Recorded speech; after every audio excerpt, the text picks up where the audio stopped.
সালেহা আপনি লিখেছেন গর্ভাবস্থায় চেয়ারে বসে নামাজ আদায় করা যাবে কিনা।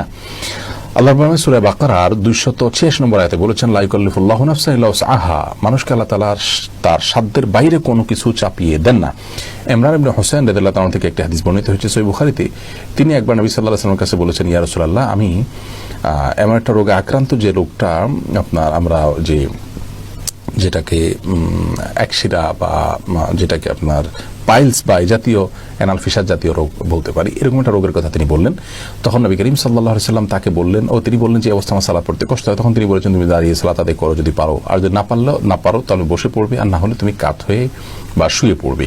তো এই হাদিস থেকে আমরা স্পষ্ট জানতে পারি অসুস্থতাজনিত কারণে যদি কেউ সালাত যথাযথভাবে সঠিকভাবে দাঁড়িয়ে যথানিয়মে পড়তে না পারেন, তাহলে তিনি যেভাবে পারেন সেভাবে আদায় করবেন।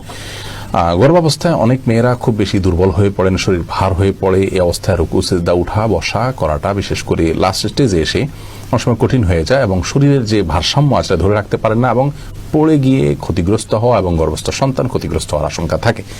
এরকম যদি অসুস্থ কোনো মা থাকেন এবং এই পর্যায়ে চলে যায়, তাহলে সেক্ষেত্রে তিনি যদি দাঁড়ানো থেকে চেয়ারে বসতে পারেন, চেয়ার থেকে দাঁড়াতে পারেন, এটুকু পারেন, তাহলে দাঁড়িয়ে সালাত শুরু করবেন। রুকু সিজদার সময় চেয়ারে বসে ইশারা রুকু সিজদা এবং বৈঠক এগুলো সব করবেন।